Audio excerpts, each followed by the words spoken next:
Hi, welcome to YP Education Trick Channel.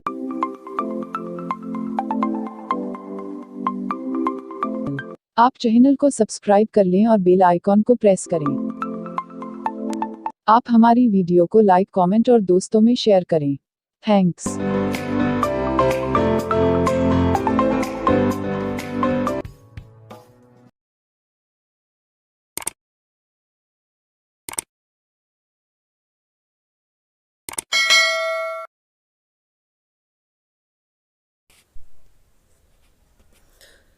Hello friends, स्वागत है आपका वाईपी एजुकेशन ट्रिक चैनल पर। बेटे आप देख रहे हैं वाईपी एजुकेशन ट्रिक चैनल। आपको बताना चाहेंगे कि आप हमारे चैनल पे नए हैं या अभी तक आपने हमारे चैनल को सब्सक्राइब नहीं करा है तो आप नीचे रेड कलर के सब्सक्राइब बटन पे क्लिक कर लें और बराबर में बेल आइकन की घंटी है उसको भी प्रेस कर लें। इससे क्या होगा कि जब भी हम वीडियो को अपलोड करेंगे तो बेटे उसका नोटिफिकेशन सबसे पहले आपके पास पहुँच जाएगा।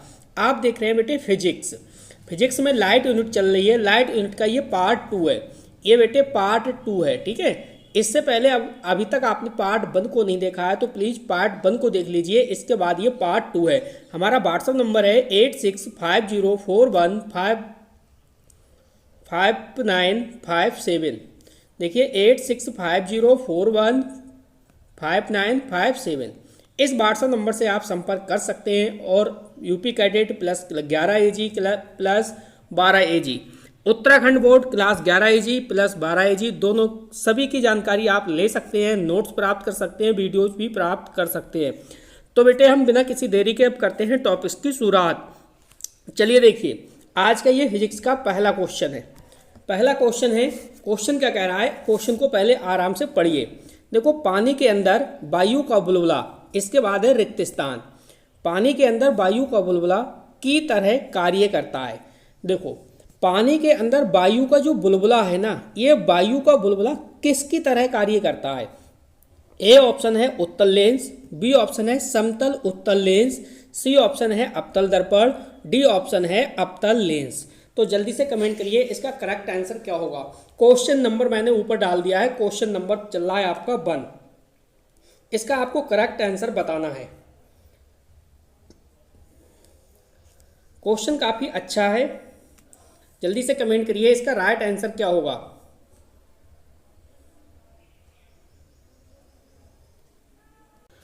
चलिए बेटे देखिए क्वेश्चन नंबर 1 मैंने आपको बताया ये क्वेश्चन नंबर 1 है। तो क्वेश्चन नंबर अगर हम 1 की राइट आंसर की बात करें तो हमारा जो करेक्ट आंसर हो जाएगा वो हो जाएगा डी ऑप्शन। क्या हो जाएगा बेटा, अवतल लेंस। ठीक है, पानी के अंदर वायु का जो बुलबुला है ये बुलबुला अवतल लेंस की तरह कार्य करता है। यहाँ पे आप जो रिक्त स्थान है इसमें क्या भरोगे, अवतल लेंस। यहाँ पे आपको भरना है अवतल लेंस, ठीक है। ये इसका आंसर हो जाएगा अवतल लेंस। देखो पानी के ऊपर जो वायु का बुलबुला है वो उत्तल लेंस की तरह है तथा पानी के अंदर जो वायु का बुलबुला है वो अवतल लेंस की भांति कार्य करता है। देखो यहाँ पे लिखा है अंदर, ठीक है। जब अंदर लिखा है पानी के अंदर की बात करेगा तो हो जाएगा अवतल लेंस। अगर वो कहता कि पानी के वायु का, वो कहता पानी के ऊपर वायु का बुलबुला उत्तल लेंस की, ठीक है, उत्तल लेंस की तरह रहता पानी के अंदर। अब देखो यहाँ पे पानी के ऊपर अगर कहता, क्या कहता वो, पानी के ऊपर, पानी के ऊपर वायु का बुलबुला तो उत्तल लेंस की तरह कार्य करता है। किसकी तरह कार्य करता है बेटा, उत्तल लेंस की तरह। लेकिन यहाँ पे है पानी के अंदर वायु का बुलबुला तो करेगा अवतल लेंस की भांति कार्य। चलते हैं नेक्स्ट क्वेश्चन की ओर, देखते हैं अगला क्वेश्चन हमारा क्या है।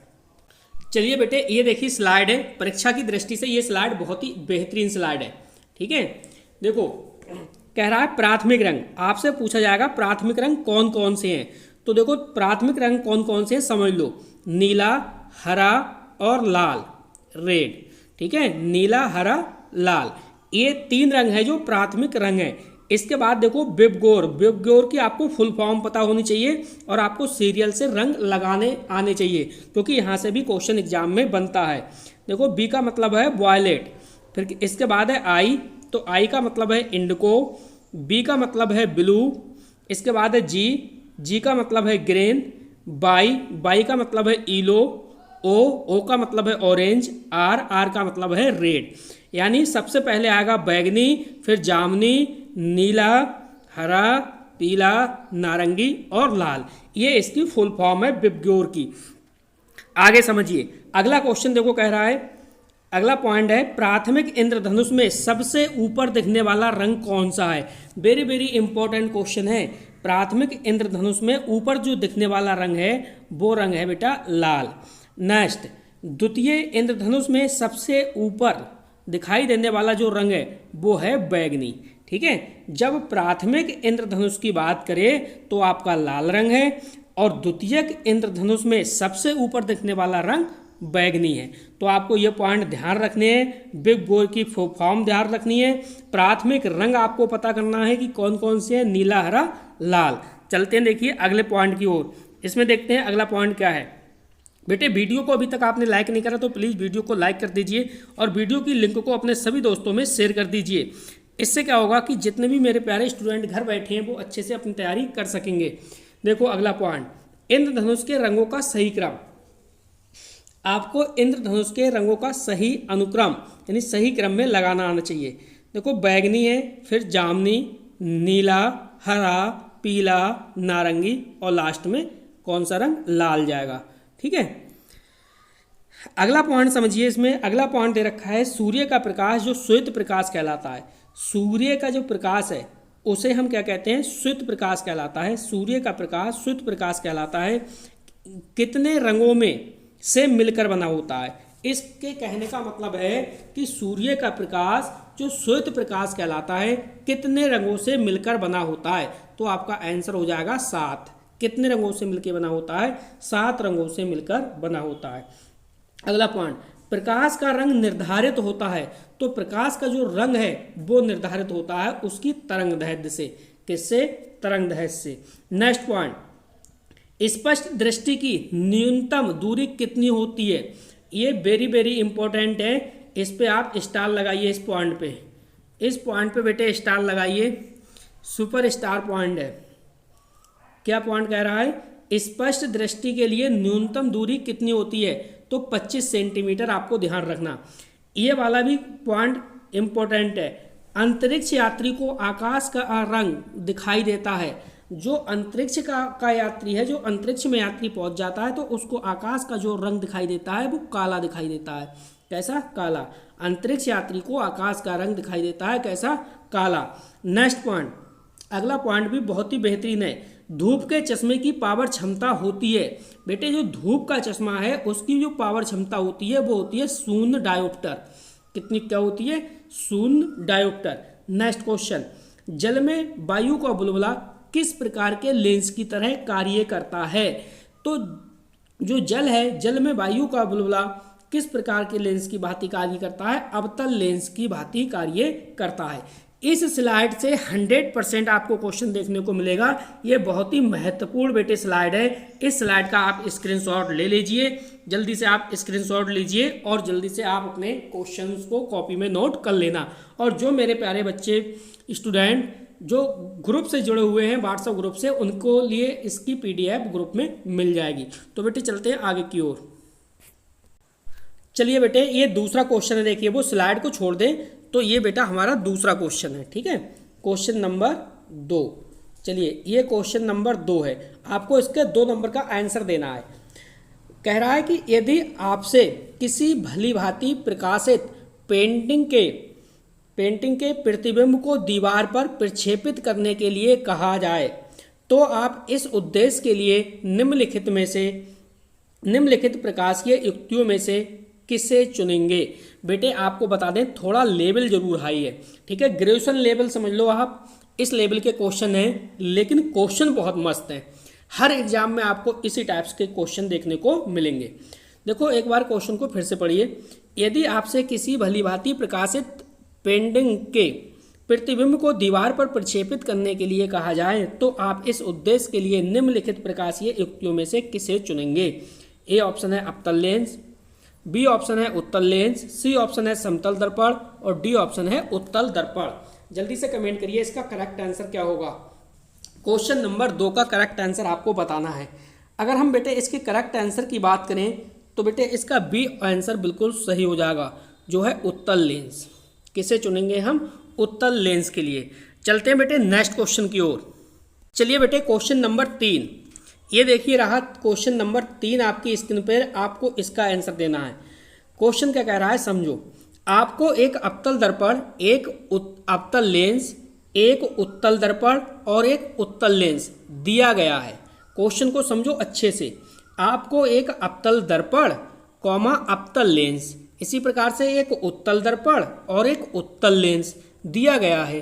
किसी बिंब का विवर्धित प्रतिबिंब प्राप्त करने के लिए आप उपयोग कर सकते हैं या तो 4 ऑप्शन है, या तो अवतल लेंस अथवा उत्तल लेंस, बी ऑप्शन है अवतल लेंस अथवा उत्तल लेंस, सी ऑप्शन है अवतल दर्पण अथवा अवतल लेंस और डी ऑप्शन है अवतल दर्पण अथवा उत्तल लेंस।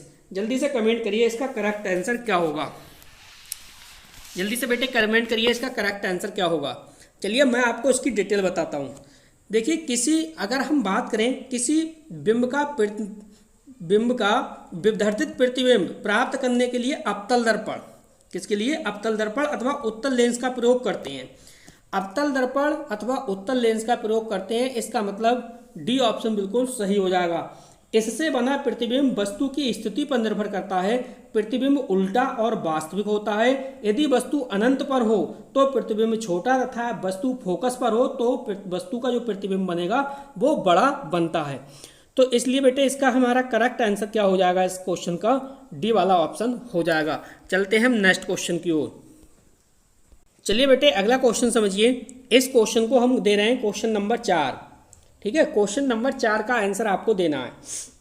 क्वेश्चन कह रहा है कि मानव नेत्र के रेटिना पर बने किसी वस्तु के प्रतिबिंब का प्रभाव रेटिना पर लगभग कितने समय तक बना रहता है। क्वेश्चन बहुत ही अच्छा है, बहुत दमदार क्वेश्चन है, आपको बताना है। क्वेश्चन को एक बार फिर से पढ़ लीजिए। मानव नेत्र के रेटिना पर बने किसी वस्तु के प्रतिबिंब का प्रभाव रेटिना पर लगभग कितने समय तक बना रहता है। ए ऑप्शन है 1/15 सेकेंड, बी ऑप्शन है 1/25 सेकेंड, सी ऑप्शन है 1 सेकेंड और डी ऑप्शन है 1/2 सेकेंड। तो जल्दी से कमेंट करिए इसका करेक्ट आंसर क्या होगा। अगर हम इस क्वेश्चन की बात करें तो बेटे इसके करेक्ट आंसर हो जाएगा ए ऑप्शन। क्या होगा, ए ऑप्शन हो जाएगा 1/15 सेकेंड। तो चौथे का इस प्रकार से आप कमेंट करिए, चौथे का ए, ठीक है। इसी प्रकार 5 में आएगा तो 5 में का बी सही है तो बी, सी सही है तो सी, इस प्रकार से आप कमेंट करते रहिए। चलते हैं बेटे नेक्स्ट क्वेश्चन की ओर।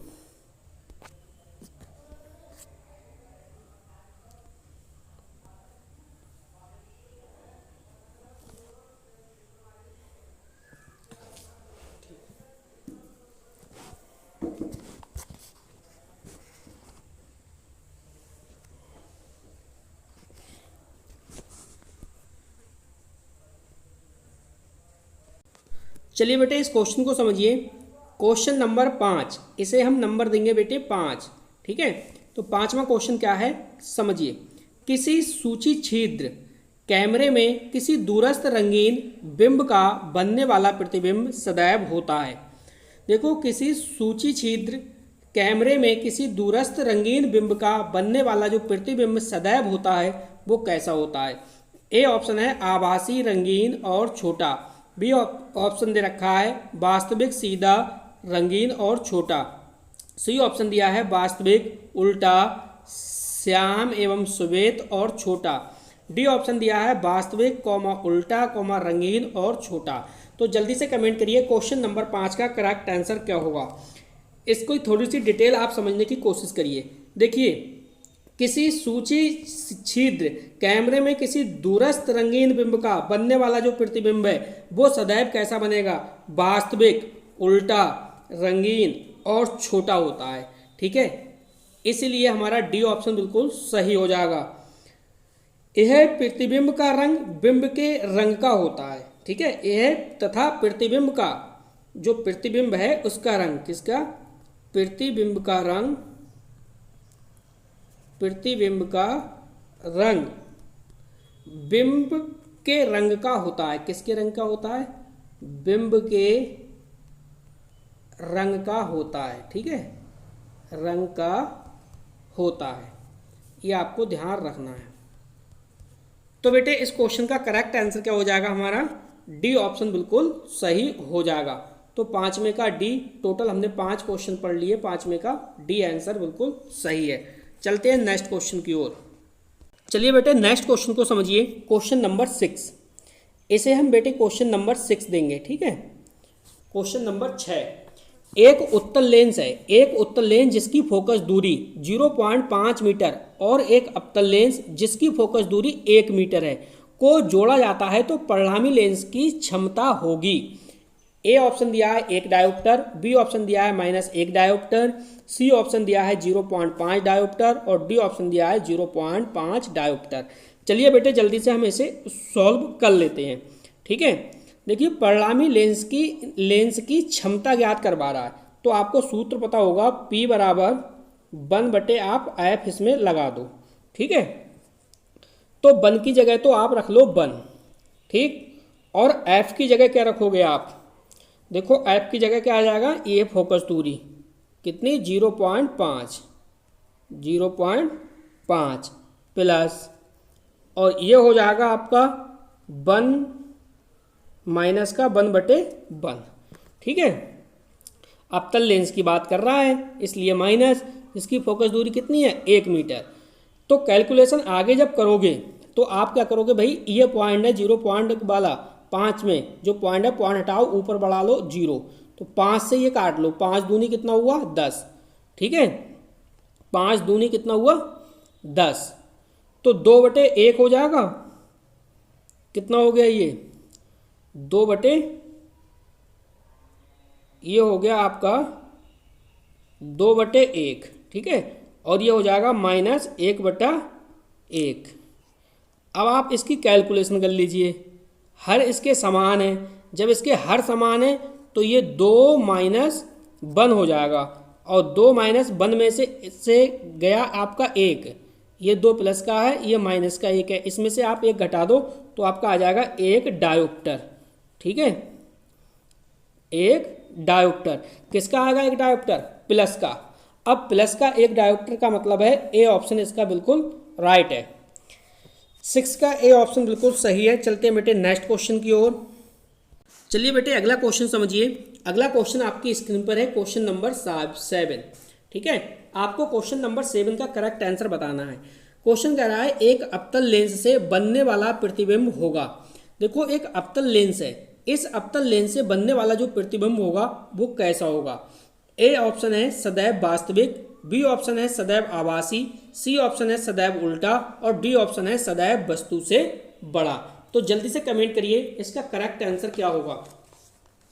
अगर बेटे हम इसके करेक्ट आंसर की बात करें, देखो एक अवतल लेंस है, एक अवतल लेंस से बनने वाला जो प्रतिबिंब होगा वो सदैव आभासी, यानी बी ऑप्शन तो इसका हो जाएगा बिल्कुल करेक्ट सही। समझो देखो अवतल लेंस की दोनों सतह अंतर की ओर दबी होती हैं, यानी अवतल लेंस जो होता है उसकी दोनों सतह किसकी ओर, अंदर की ओर दबी होती हैं। इसका प्रयोग सामान्यतः निकट दृष्टि दोष में करते हैं, बिल्कुल सही बात है।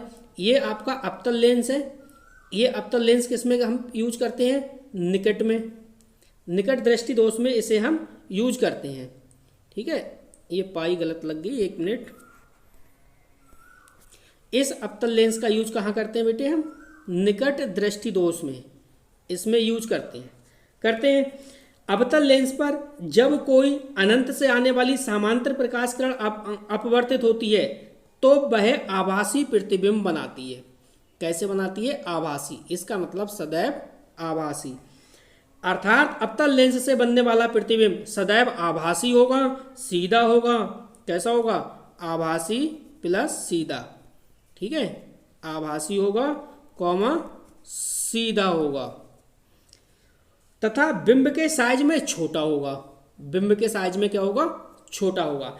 इसलिए बेटे ये आपको नंबर मैंने दिया था शायद 6 नंबर दिया था, 6 का आपका क्या हो गया, बी ऑप्शन बिल्कुल करेक्ट सही हो गया। तो बेटे चलते हैं अगले क्वेश्चन की ओर, देखते हैं नेक्स्ट क्वेश्चन हमारा क्या है। चलिए बेटे इस क्वेश्चन को समझिए आप। इस क्वेश्चन को नंबर देते हैं 7। प्रकाश के किस रंग के लिए किसी लेंस की फोकस दूरी अधिकतम होगी, ये आपको बतानी है। क्या बताना है, क्वेश्चन काफ़ी अच्छा है। कह रहा है प्रकाश के किस रंग के लिए किसी लेंस की फोकस दूरी अधिकतम होगी। ए ऑप्शन है बैगनी, बी ऑप्शन है नीला, सी ऑप्शन है लाल और डी ऑप्शन है पीला। जल्दी से कमेंट करिए इसका करेक्ट आंसर क्या होगा। बेटे प्रकाश के किस रंग के लिए किसी लेंस की फोकस दूरी अधिकतम होगी, तो बेटे हमारा जो विकल्प हो जाएगा वो हो जाएगा सी, यानी लाल रंग। समझो लाल रंग की जो तरंगदैर्ध्य है वो अधिक होती है।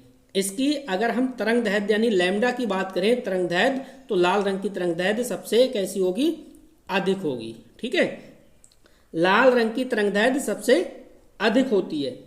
लेंस के लिए इसकी फोकस दूरी भी इसलिए अधिक होगी, जो फोकस दूरी है ना, ये देखिए फोकस दूरी की इसने बात की थी, ये फोकस दूरी, ठीक, तो फोकस दूरी भी क्या होगी, अधिक होगी। किसकी होगी, लाल रंग की। हम किसकी बात कर रहे हैं बेटे, लाल रंग की।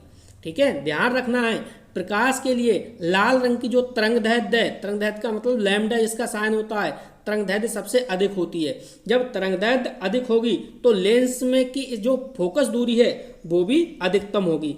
जबकि बैगनी रंग की तरंगदैर्ध्य, ये देखिए बैगनी रंग है, इस बैगनी रंग की तरंगदैर्ध्य जो लैम्डा है, जैसे हम लैम्डा से प्रदर्शित करते हैं तरंगदैर्ध्य को, तो बैगनी रंग की जो तरंगदैर्ध्य है वो सबसे कम होती है। तो आपको बेटे ये बात हमेशा दिमाग में रखना है कि जो लाल रंग है, लाल रंग की तरंगदैर्ध्य सबसे अधिक होती है और बैगनी रंग की तरंगदैर्ध्य सबसे कम होती है। बैगनी रंग है, इसकी तरंगदैर्ध्य सबसे कम होती है। क्लियर, पॉइंट आपके समझ में आ गए। तो बेटे चलते हैं नेक्स्ट क्वेश्चन की ओर, देखते हैं अगला क्वेश्चन हमारा क्या है। चलिए बेटे क्वेश्चन नंबर हम इसे देंगे अब 8 नंबर।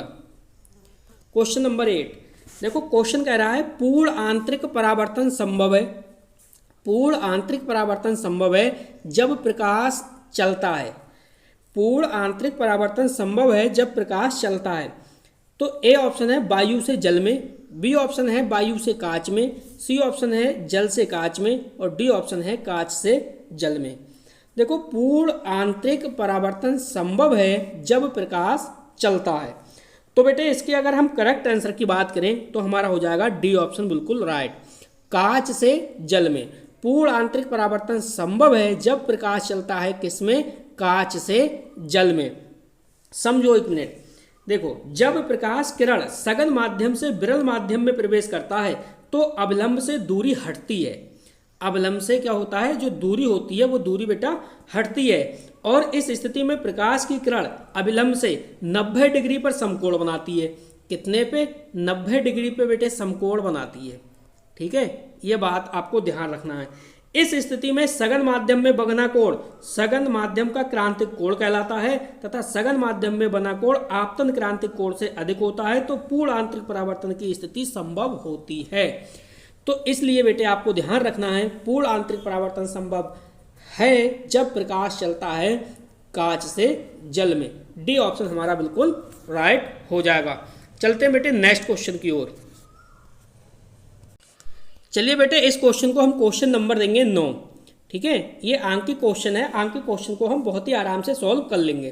देखो यदि पानी और कांच के परम अपवर्तनांक क्रमशः 4/3 तथा 3/2 हो तो पानी के सापेक्ष कांच का अपवर्तनांक होता है। इसको समझो, देखो यहाँ पानी की बात कर रहा है वाटर और यहाँ पे कांच की बात कर रहा है गिलास।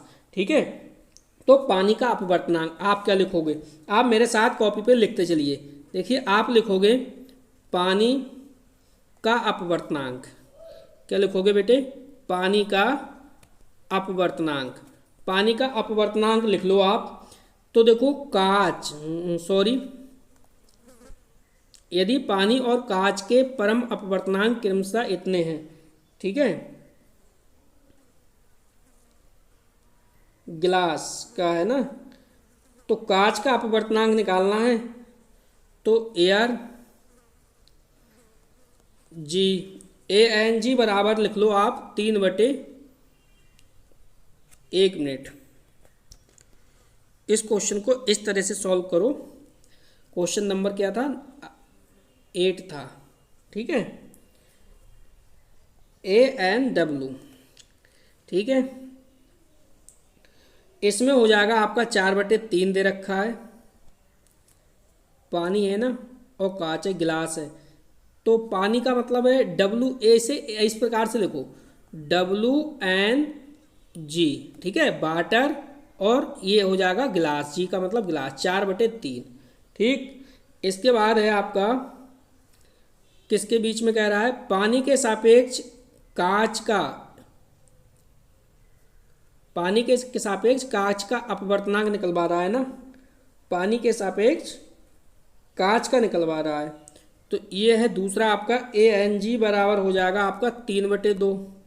दूसरी वैल्यू ये हो गई, निकलवा रहा है पानी के सापेक्ष कांच का अपवर्तनांक, तो पानी के सापेक्ष, पानी का मतलब वाटर, ठीक है, और कांच का अपवर्तनांक इसका मतलब गिलास, WNG बराबर क्या हो जाएगा, आप सूत्र में रख लो, आप सूत्र में रख लोगे यहाँ पे,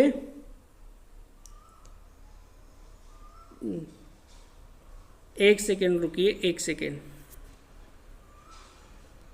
चलिए बेटे इस क्वेश्चन को आप समझिए।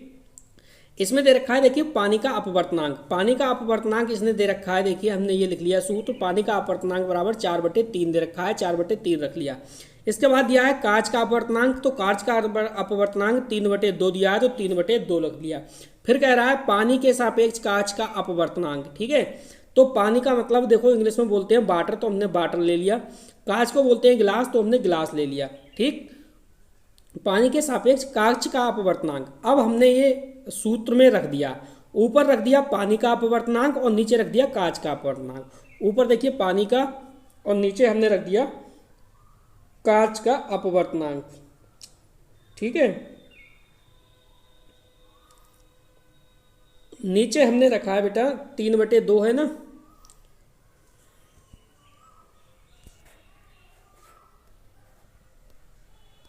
तो बेटे इस प्रकार से जब हम ऊपर रख लेंगे, हमने निकाला पानी के सापेक्ष कांच का अपवर्तनांक, तो पानी के सापेक्ष कांच का अपवर्तनांक, ठीक है। जब हमने ऊपर क्या रख लिया 3/2 रख लिया, यानी कांच का अपवर्तनांक ऊपर रख लिया और उसके बाद पानी का अपवर्तनांक नीचे रख लिया, वैल्यू रख ली। अब हमें करना क्या है, कुछ नहीं करना, अब हमें देखिए इसमें मल्टीप्लाई कर देनी है, 3 तियाँ कितना कर देना है 9, और 4 दूनी कितना होता है 8, तो बेटे इसका आंसर करेक्ट आ जाएगा, कितना आएगा 9/8, यही हमारा बिल्कुल राइट आंसर हो जाएगा। तो बेटे आप प्रैक्टिस करिए, मेहनत करिए, बिल्कुल आपके समझ में आएगा। वीडियो को बिल्कुल लास्ट तक देखना, बिल्कुल मज़ा आ जाएगा। इस वीडियो में सारे क्वेश्चन मैं सॉल्व करा दूंगा। चलते हैं बेटे आगे की ओर। चलिए बेटे अगला क्वेश्चन आपकी स्क्रीन पे रहा, क्वेश्चन नंबर 10 हम देंगे इसे नाम। क्वेश्चन नंबर 10, एक घूमते हुए समतल दर्पण पर आपतित किरण 60 डिग्री का कोण बनाती है, तो परावर्तन कोण क्या होगा। ये कह रहा है एक घूमते हुए समतल दर्पण पर आपतित किरण 60 डिग्री का कोण बनाती है, तो परावर्तन कोण क्या होगा। समझो, देखो आपको बता दें कि यदि हम आपतित किरण को नियत रखते हुए दर्पण को थीटा कोण से घुमा दें, जब दर्पण को हम बेटा थीटा कोण से घुमा देंगे, तो देखो ये परावर्तित किरण है ना, कौन सी परावर्तित किरण की बात कर रहे हैं हम, आप नोट करते जाना बेटा। परावर्तित किरण हो जाएगी 2θ, ठीक है। आपने क्या समझा, आपने समझा यदि हम आपतित किरण को नियत रखते हुए दर्पण को थीटा कोण से घुमा दें, तो बेटा परावर्तित किरण जो हो जाएगी 2θ। अतः अब क्या होगा, अब देखो परावर्तन जो कोण है ना, परावर्तन कोण, तो परावर्तन कोण हो जाएगा बराबर हो जाएगा 2 गुणे आपतन कोण। क्या हो जाएगा बेटा 2 गुणे आपतन कोण, ठीक है। ये आपतन कोण है, यहाँ पे रखना ध्यान, 2 गुणे आपतन कोण। अब देखो क्या करोगे आगे, 2 की जगह तो आप 2 रख दो इनटू, अब आपतन कोण है तो आपतन कोण कितना दिया है 60 डिग्री, तो इसकी जगह क्या आ जाएगा बेटा 60, ठीक है, मल्टीप्लाई कर लो, तो यही हो जाएगा परावर्तन कोण। क्या हो जाएगा बेटा परावर्तन कोण, 60 दूनी कितना हुआ 120, तो बेटा इसका आंसर क्या आ जाएगा 120। इसका मतलब डी ऑप्शन बिल्कुल सही हो जाएगा। तो बेटे चलते हैं नेक्स्ट क्वेश्चन की ओर, देखते हैं हम अगला हमारा क्वेश्चन क्या है। चलिए बेटे ये स्लाइड समझिए, काफी महत्वपूर्ण स्लाइड है। देखो दे रखा है प्रकाश की चाल, ध्यान से समझना। देखो निर्वात में जो प्रकाश की चाल है बेटा, निर्वात में प्रकाश की चाल होती है 3 × 10⁸ मीटर प्रति सेकेंड। इसके बाद अगर हम पानी की बात करें तो पानी में होती है 0.25 यानी 2.25 गुणे 10 की पावर 8 मीटर प्रति सेकेंड। इसके बाद अगर हम कांच में बात करें तो 2 गुणे 10 की पावर 8 मीटर प्रति सेकेंड। अगला पॉइंट है कि सूर्य का प्रकाश पृथ्वी तक पहुंचने में लगभग 8 मिनट 20 सेकेंड का समय लगता है। पॉइंट को ध्यान से पढ़ लो। सूर्य का प्रकाश पृथ्वी तक पहुंचने में, जो सूर्य है उसका प्रकाश पृथ्वी तक पहुंचने में कितना समय लगता है? 8 मिनट 20 सेकेंड का समय लगता है। चंद्रमा से परावर्तित प्रकाश को पृथ्वी तक आने में 1.28 सेकेंड का समय लगता है। अब आगे समझिए प्रदीप्त वस्तुएं। तो प्रदीप्त वस्तुएं में देखिए जो सूर्य है वो प्रदीप्त वस्तुएं हैं, ठीक है। इसके बाद दीप्त वस्तुएं। तो दीप्त वस्तुएं कौन कौन सी हैं? सूर्य, मोमबत्ती, विद्युत लैंप, टॉर्च, ये क्या है? ये बेटे दीप्त वस्तुएं हैं, ठीक है। और सूर्य क्या है? प्रदीप्त। नेक्स्ट देखिए पारदर्शी वस्तु। तो पारदर्शी वस्तु कौन कौन सी हैं? जैसे शीशा, पॉलीथीन और लेंस, ये आपकी पारदर्शी वस्तुएं हैं। आगे समझिए। नेक्स्ट पॉइंट है अपारदर्शी वस्तु, जिसके आर पार नहीं देखा जा सकता है, वो क्या है? लकड़ी है। लकड़ी के आर पार नहीं देखा जा सकता, इसलिए अपारदर्शी वस्तु है। पारदर्शी वस्तुएं हैं शीशा, पॉलीथीन और लेंस। इसी प्रकार पारभासी वस्तुएं, पारभासी वस्तुएं जो होती हैं वो ट्रेसिंग पेपर हैं। तो ये जो स्लाइड है ये बहुत ही महत्वपूर्ण स्लाइड है बेटे। सारे क्वेश्चन आप नोट कर लो, स्क्रीनशॉट ले लो और अपनी कॉपी में लिख लो, ठीक है। प्रदीप्त वस्तुएं भी ध्यान रखनी है, दीप्त वस्तुएं भी ध्यान रखनी है। पारदर्शी वस्तुएं कौन सी होती हैं, अपारदर्शी वस्तुएं कौन सी होती हैं, पारभासी वस्तुएं कौन सी होती हैं। इसके बाद निर्वात में प्रकाश की चाल कितनी है, पानी में कितनी है, कांच में कितनी है, ये तीनों पॉइंट आपको रटे होने चाहिए। सूर्य का प्रकाश पृथ्वी तक पहुंचने में 8 मिनट 20 सेकेंड लगते हैं। चंद्रमा से परावर्तित प्रकाश को पृथ्वी तक आने में 1.28 सेकेंड का समय लगता है। 1 मिनट 28 सेकेंड, ये आपको ध्यान रखना है। तो बेटे ये स्लाइड हो गई। चलते हैं अगली स्लाइड की ओर, देखते हैं नेक्स्ट स्लाइड हमारी क्या है।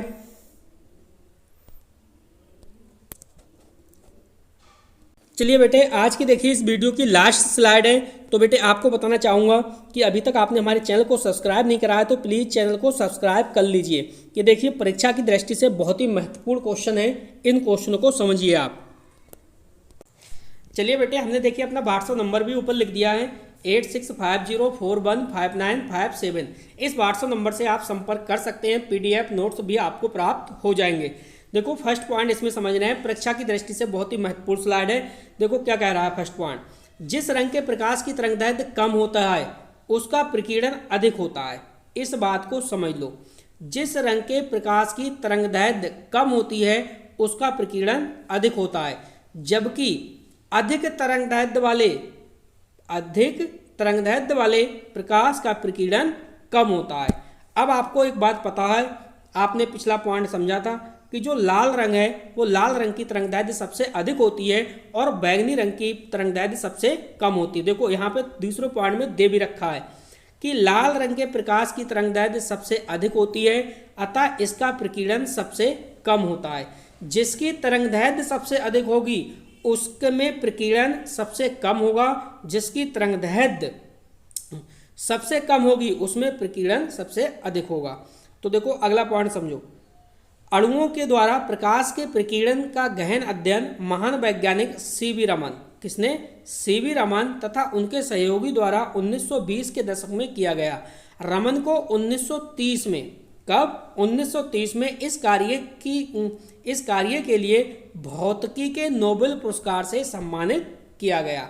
तो ये जो 3 पॉइंट है, ये 3 पॉइंट बहुत ही बेहतरीन पॉइंट है, आप स्क्रीनशॉट ले सकते हैं। इसके बाद आप कॉपी में अपने नोट कर सकते हैं।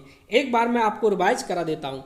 देखो कह रहा है जिस रंग के प्रकाश की तरंगदैर्घ्य कम होती है उसका प्रकीर्णन अधिक होता है, जबकि अधिक तरंगदैर्घ्य वाले प्रकाश का प्रकीर्णन कम होता है।